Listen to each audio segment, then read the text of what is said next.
우리가 예전에 직장을 다니면 한 번 직장 선택하면 정년 퇴직할 때까지 평생 직장 생활을 합니다.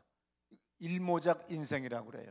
근데 지금은 현대 사회는 직장을 3번 바꿀지 4번 바꿀지 5번 바꿀지 알 수가 없을 정도로 엄청나게 이제 직장이 바뀌는 시대로 돌입을 했답니다. 세상의 산업이 아주 대단히 빠르게 지나가요.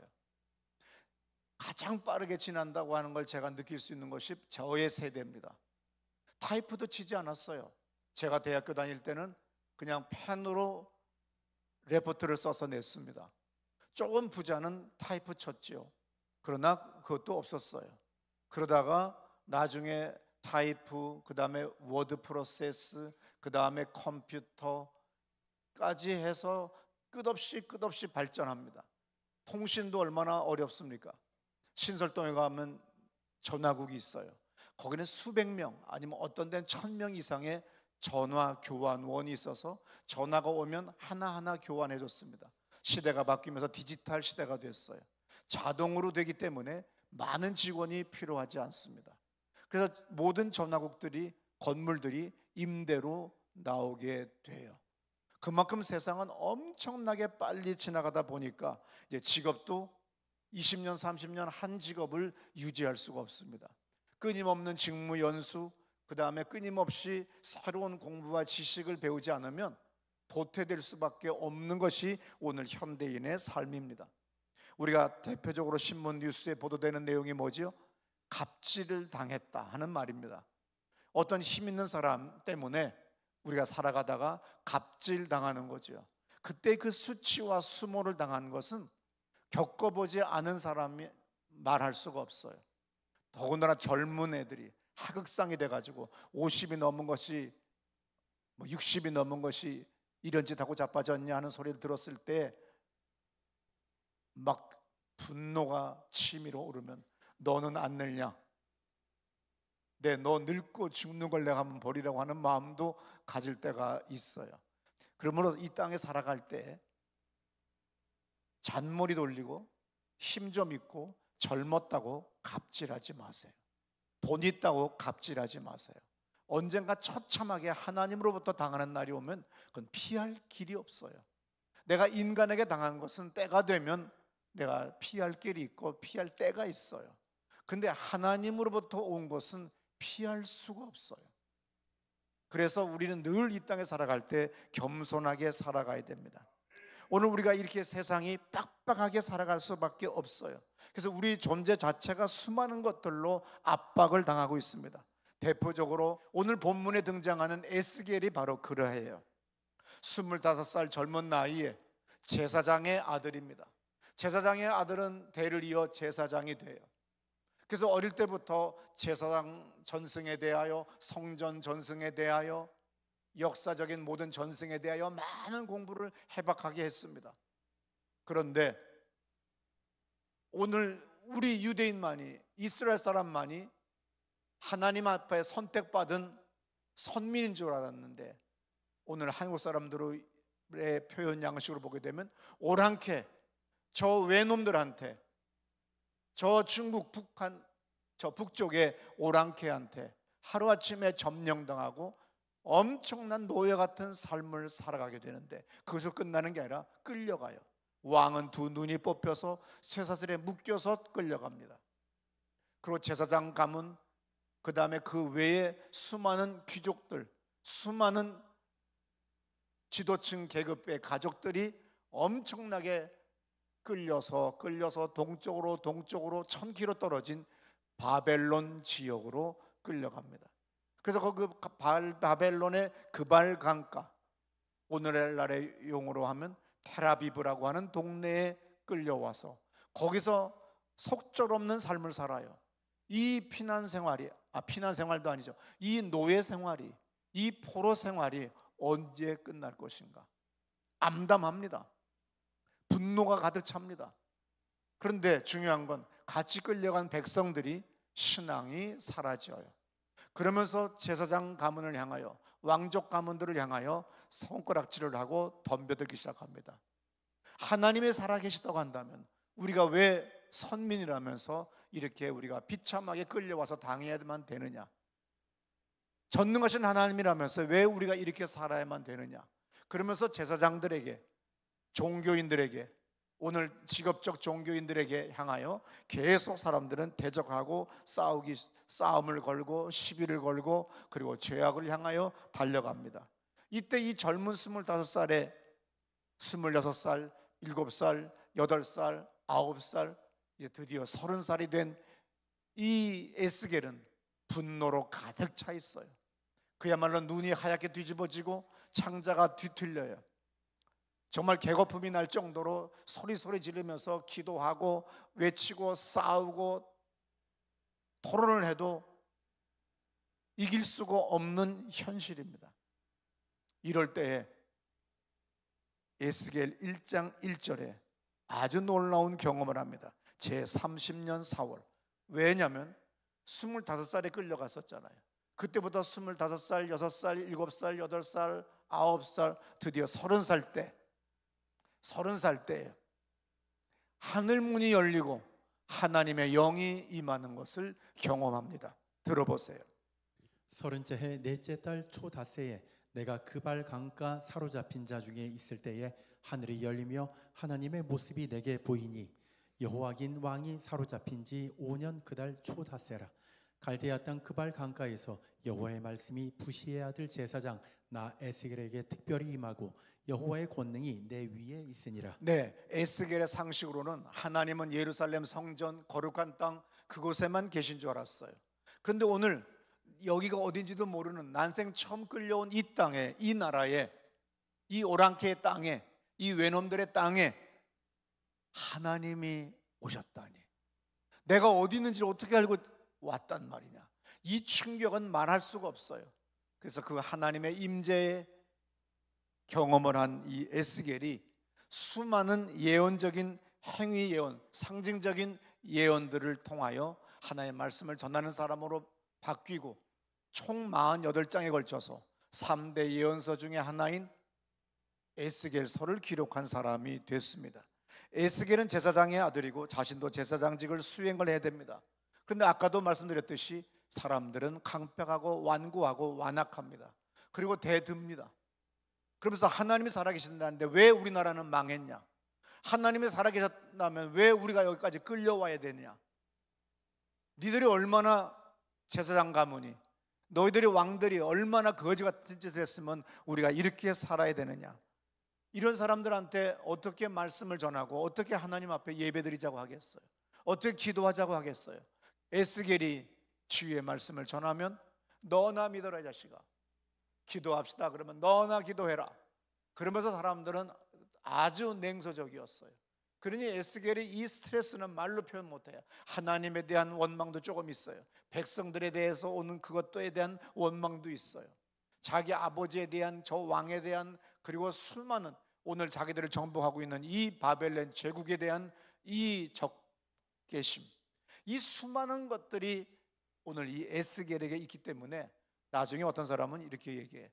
에스겔이 약간은 정신 이상자적인 행태, 행위를 많이 했다.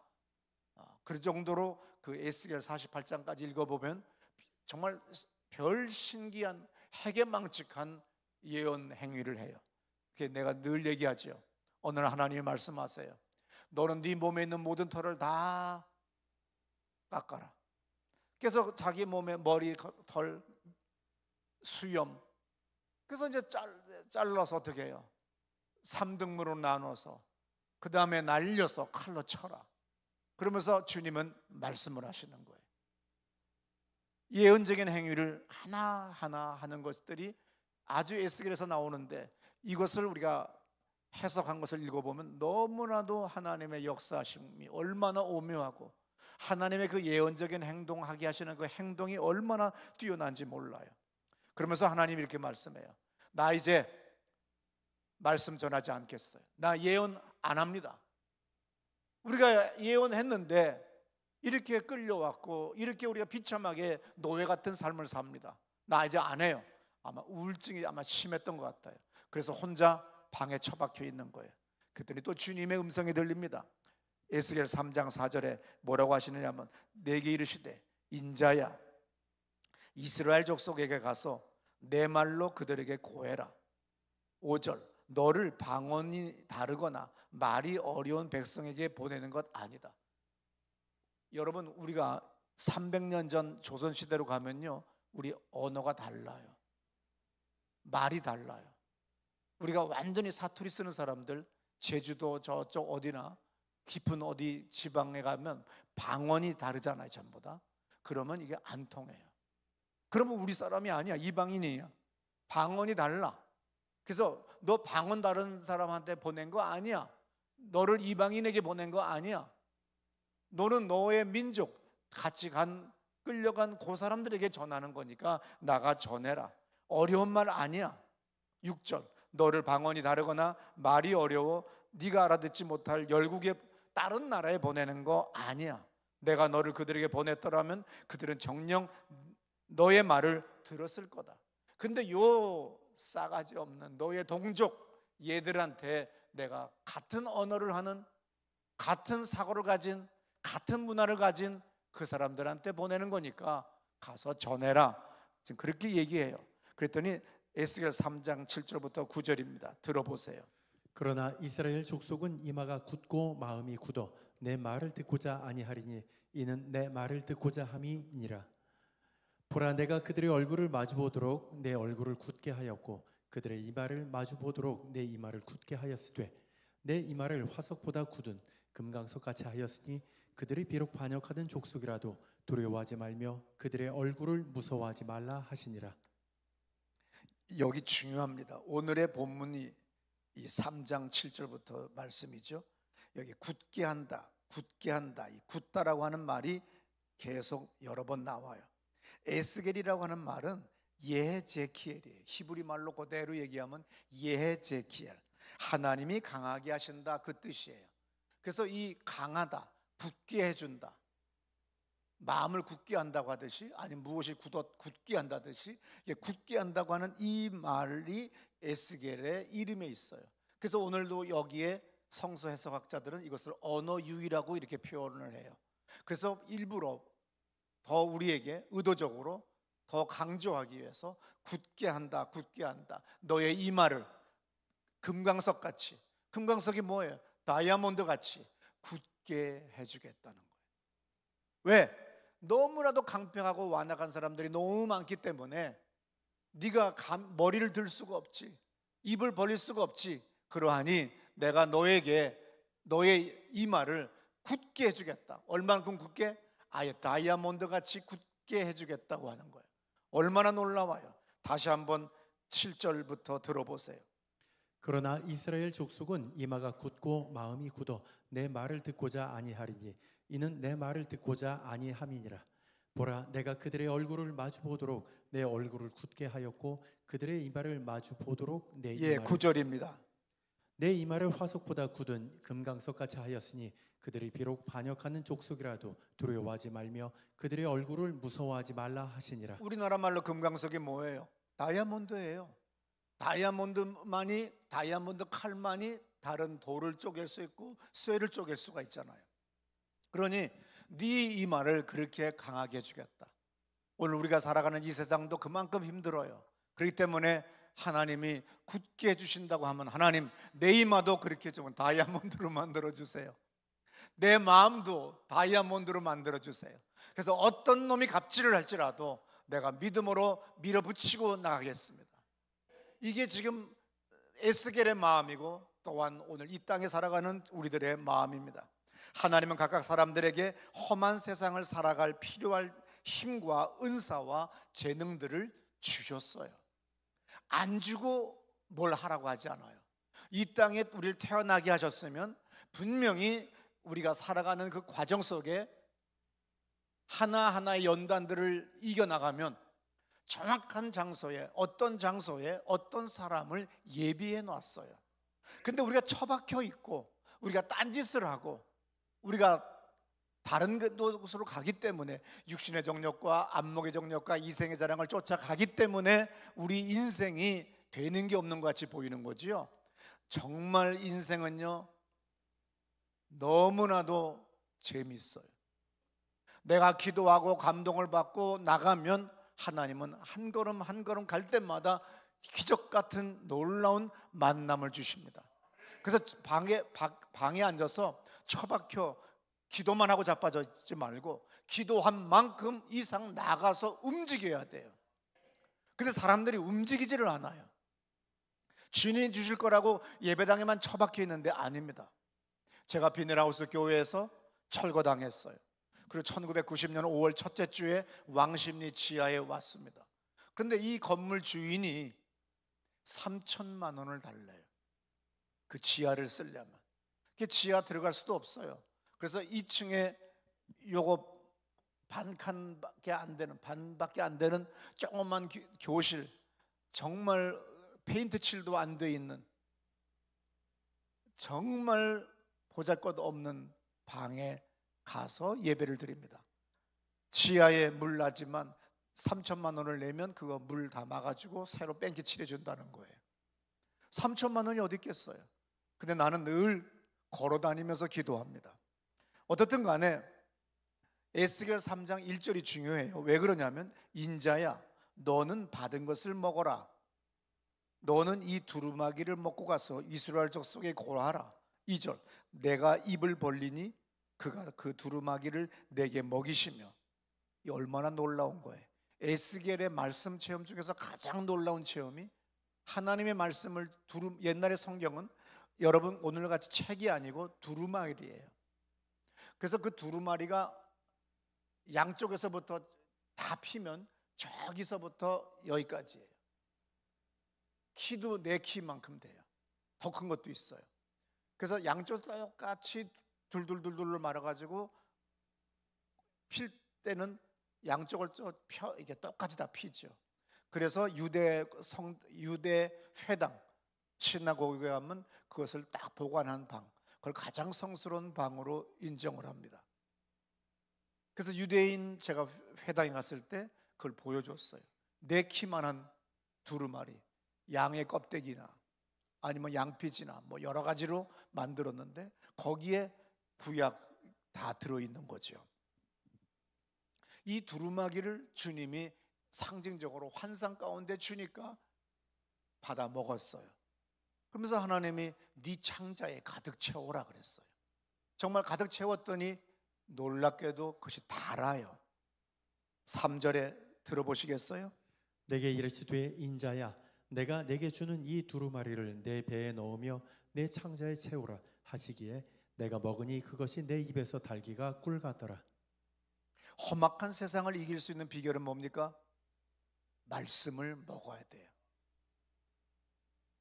교회 역사를 보거나 미국 교회를 여러 교회를 수십 개 교회를 방문해 보면 음악이나 찬양 프로그램으로 부흥한 교회는 당대로 끝나요. 또 아니면 은사주의로 간 교회는 또 당대로 끝나요. 근데 말씀을 올바로 가르치고 말씀을 많이 가르친 교회는 계속 대를 이어서 부흥하고 있는 것을 봅니다. 그러므로 말씀이 신앙생활에서 가장 중요한 겁니다. 그래서 말씀을 늘 먹어야 돼요. 주님이 에스겔에게 사명을 줄 때 뭐라고 하십니까? 먼저 말씀을 먹였어요. 그랬더니 꿀같이 달더라. 어디서 많이 들어봤죠? 시편 119편에서 하나님의 말씀은 꿀과 송이꿀보다 더 달다고 하는 말씀이 있습니다. 그러므로 우리가 가장 중요한 건 뭡니까? 말씀을 먹고 움직여야 돼요. 그래서 내가 이제 움직였어요. 걸으면서 제가 길바닥에 나왔습니다. 근데 어떤 사람이 3천만 원을 구해야 되는데 우리 교회는 1원도 없었어요. 그것이 1990년의 일입니다. 그런데 얼마나 놀라운 일이에요. 2003년에 이 예배당을 건축하고 들어왔어요. 정확하게 13년 전에 12년 전에 1원도 없는 교회예요. 근데 내가 길을 걸으면서 기도를 했습니다. 어떤 여자분을 만났어요. 어디 가시오? 그래요. 그래서 그냥 산보한다고. 교회는 어떠냐? 3천만 원이 있어야 되는데 내가 3천만 원이 없다고. 그러냐고. 그러더니 자기가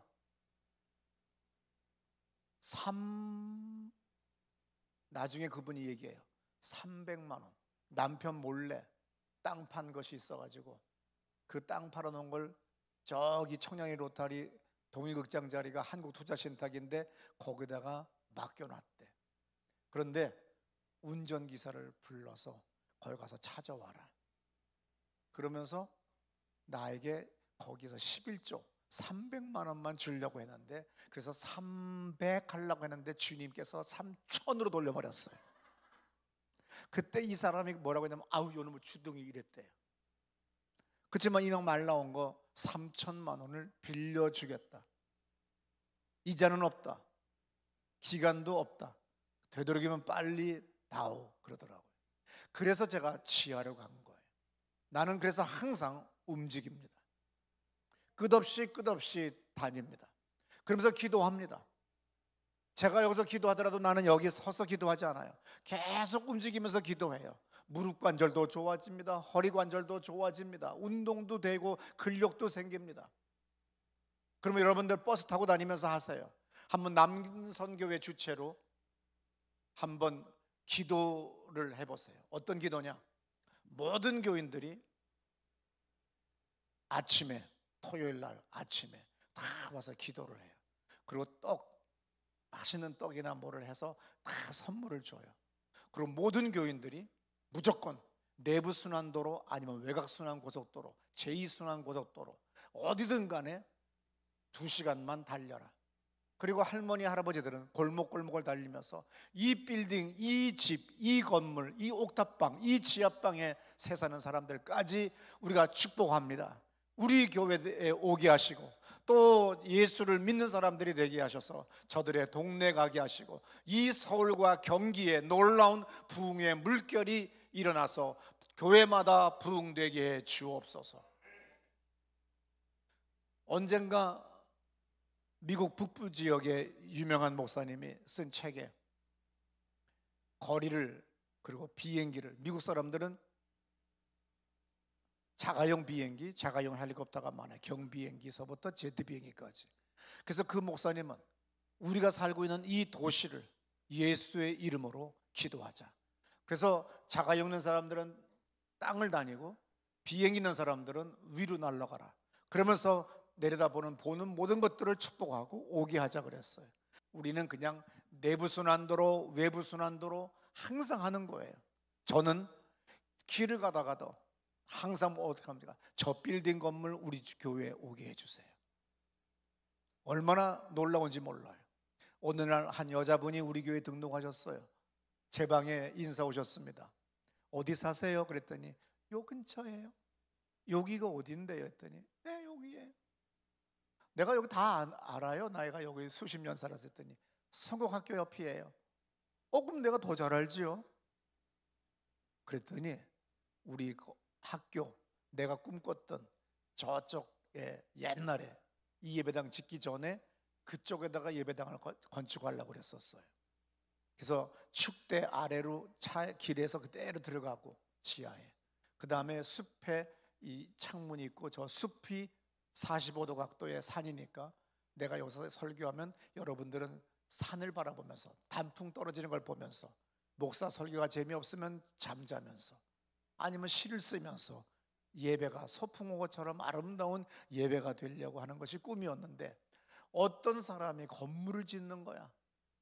내가 지하로 들어가려면 그 땅을 사야 되는데 5층 건물을 지면 수십억이 돼버리잖아요.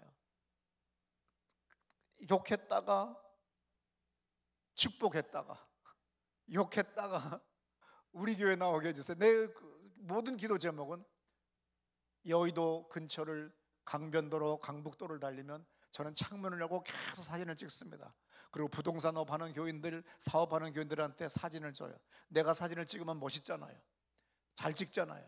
이 건물들을 갖는 주인이 되도록 붙여놓고 기도해라 그래요.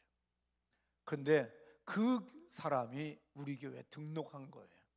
얼마나 놀라워요. 근데 저거를 없애야만이 내가 예배당을 건축할 수 있잖아요. 놀랍게 도로가 확장되면서 또 철거됐어요. 그렇다고 뭐 망했다는 게 아니라 보상받고 이제 금곡 쪽에 더 넓은 땅에 물류 창고를 짓고 이사를 갔습니다. 하나님의 역사는 얼마나 놀라운지 몰라요. 꿈같이 이루어져요. 말대로 됩니다. 단 예수의 이름의 말대로 되는 걸 믿으시기 바랍니다. 오늘 이 험악한 세상을 이길 수 있는 길이 말씀을 먹어야 되고, 그리고 그 말씀을 의지하여 계속 우리는 움직여 나가야 돼요. 방구석에 처박혀 있는 것이 아니라 끊임없이 무슨 일이라도 해야 됩니다. 그래서 에스겔 3장 10절에 이런 말씀 있잖아요. 들어보세요. 또 내게 이르시되 인자야 내가 내게 이를 모든 말을 너는 마음으로 받으며 귀로 듣고 사로잡힌 네 민족에게로 가서 그들이 듣든지 아니 듣든지 그들에게 고하여 이르기를 주 여호와의 말씀이 이러하시다 하라. 때에 주의 영이 나를 들어 올리시는데 내가 내 뒤에서 크게 울리는 소리를 들으니 찬송할지어다 여호와의 영광이 그의 처소로부터 나오는도다 하니. 네, 얼마나 놀라워요. 내가 안 하겠다고 하는데 주님의 영이 임함으로 말미암아 하늘 문이 열리고 또 주님의 영이 나를 들어 올려서, 나의 영을 들어 올려서 다시 주님의 섭리를 보게 하는 놀라운 역사입니다. 인류 역사 이래 지금같이 요란한 시대는 없어요. 왜냐하면 인터넷이 발달을 하면서 얼마나 수많은 헛소문들이 퍼집니까? 그것만이에요. SNS가, 더군다나 유튜브가 처음 나왔을 때 누가 이 유튜브를 쓸까? 저는 워낙 IT 쪽에 빠른 사람이 얼리 어댑터니까 당연히 유튜브에 가입을 했고 계정을 가지고 있는데 누가 할까? 놀라운 사실은 팬데믹 기간을 통하여 유튜브가 어마어마하게 급신장을 합니다.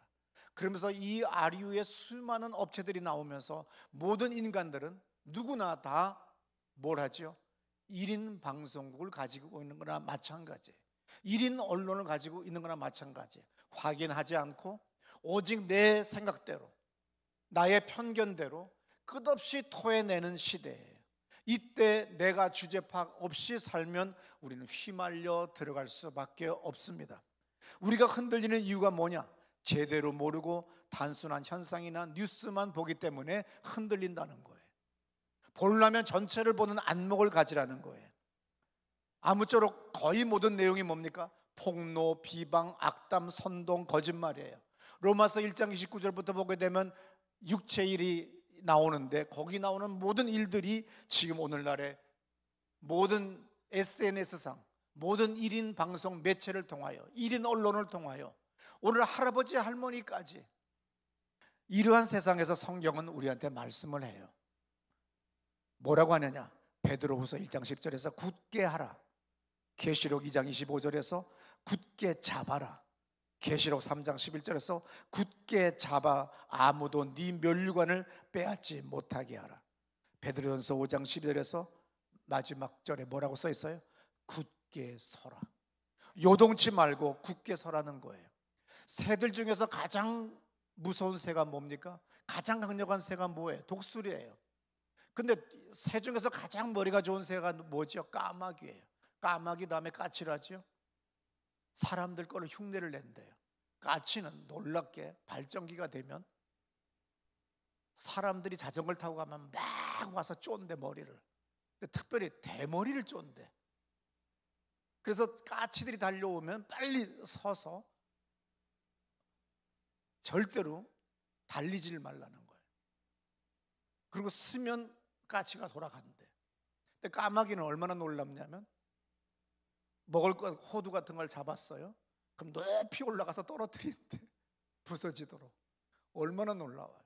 근데 이 까마귀만 머리가, 잔머리가 돌아가니까 독수리가 아무 상관없이 유유히 나르면 천천히 독수리 나르잖아요. 그럼 까치는 독수리가 얼만큼 무서운지도 모르고 그 등어리에 올라탄대. 그러면 독수리는 뭐냐? 네가 감히 나한테 왔냐? 상관 안 한대. 그냥 올라타면, 그리고 독수리를 쪼아붙이면 그대로 높이 올라간대요. 까마귀가 한 번도 올라가지 못한 고도까지 올라간대. 그러면 까마귀는 더 이상 산소가 없어서 숨이 안 쉬어지고 올라가 본 적이 없는 곳이기 때문에 스스로 떨어져 나간대. 독수리와 같이 상관하지 말라는 거예요. 히브리서 1장 11절에 이런 말씀이 있어요. 12절에 들어보세요. 의복처럼 갈아입을 것이요 그것들은 옷과 같이 변할 것이나 주는 여전하여 연대가 다함이 없으리라 하였습니다. 내 주님은 여전하세요. 세상은 변함이 없어요. 내가 요동치는 거예요. 수많은 사람들의 썰에 요동치는 거예요. 누가 뭐라고 얘기해도 흔들리지 말아야 돼요. 우리가 이 땅에 이 험한 세상을 살아가려면 요동치 않고 굳게 서야 돼요. 주의 말씀 날마다 잡으세요. 그리고 끊임없이 무언가를 위하여 움직이세요. 그러면서 늘 성령의 인도를 받으세요. 그러면 놀라운 역사가 일어납니다. 누가 여러분들에게 아무리 손가락질을 하더라도 흔들리지 마세요. 그리고 남 탓하지 마세요. 예를 들어 에스겔서에서 가장 유명한 말씀이 이런 말씀입니다. 어느 날 사람들이 그럽니다. 우리가 이렇게 된 건 조상 탓이야. 이건 왕의 탓이야. 너희 제사장들 탓이야. 너희 레위 지파 탓이야. 수많은 사람들이 이 탓 저 탓 할 때 이것은 뜻은 있어요. 왜냐하면 출애굽기 20장 5절에 이런 말씀이 있잖아요. 그것들에게 절하지 말며 그것들을 섬기지 말라. 나 내 하나님 여호와는 질투하는 하나님인즉 나를 미워하는 자의 죄를 갚되 아버지로부터 아들에게로 3, 4대까지 이르게 하거니와. 네, 에스겔로부터 먼 옛날에 저들이 배운 말씀은 저주도 어떤 행위도 3, 4대에 이른다고 하는 말이 있어요. 그래서 이 사람들은 항상 핑계를 댑니다. 뭐만 안 되면 조상 탓입니다. 그리고 아마 할아버지 탓인 것 같다, 아버지 탓인 것 같다, 계속 탓만 합니다. 그때 포로로 끌려온 이 그발강가 테라비브에 사는 이 이스라엘 백성들도 전부 다 탓합니다. 이때 에스겔 예언자가 예언자 역사상 최초의 이야기를 하는데 에스겔 18장 2절 3절이에요. 다 같이 크게 읽습니다. 너희가 이스라엘 땅에 관한 속담에 이르기를 아버지가 신 포도를 먹었으므로 그의 아들의 이가 시리다고 함은 어찌 됨이냐. 주 여호와의 말씀이니라. 내가 나의 삶을 두고 맹세하노니 너희가 이스라엘 가운데에서 다시는 이 속담을 쓰지 못하게 되리라. 예, 뭘 얘기합니까? 너희들 속담에 옛날 말에 아버지 조상의 저주가 3대 4대 이른다고 그랬지. 들었지? 이제 그 말 쓰지 마라. 나 하나님이 너에게 얘기한다. 아버지가 신포도 먹었더니 아들이 미국 땅에 사는데 아들 이빨이 셔지냐? 그런 일 없지. 똑같다. 아버지와 너는 별개다. 그래서 뭐예요? 개인의 책임을 가르친 최초의 예언자가 에스겔이 됐어요. 그래서 에스겔이 구약의 모든 전승을 다 포함하고 있고 북이스라엘, 남이스라엘, 그 다음에 성전 전승부터 시작해서 모든 전승을 다 포함해서 저수지와 같이 섞어버렸다는 거예요. 얼마나 놀라워요. 조상 탓하지 말라는 거예요. 아버지 탓하지 말라는 거예요. 환경 탓하지 말라는 겁니다. 이 모든 것들은 다 내 탓인 거예요. 끝까지 견디고 남은 사람이 성공한 사람입니다. 시편 118편에 이런 말씀이 있어요. 내가 죽지 않고 살아서 여호와께서 하시는 일을 선포하겠습니다. 하나님께서 나를 심히 경책하셔서도 죽음에는 내가 이르지 않았습니다. 내가 나에게 의의 문들아 열릴지어다. 내가 그리로 들어가서 하나님께 감사할 것이다. 이는 하나님의 문이다. 의인들이 그리로 들어갈 것이다. 내가 들어갈 것이다. 남편 탓, 아내 탓, 부모 탓, 모든 탓했던 것들 다 회개하고 이 아침에 새 출발하는 여러분 되시기를 축원합니다. 우리 다 자리에서 일어나셔서 두 손 번쩍 들거나 우리 오른손이나 왼손 들고 하나님 아버지 저 살려주세요. 내가 새 출발합니다. 내가 믿음으로 나갑니다. 하나님 영광 받아 주시옵소서. 기도합시다. 할렐루야.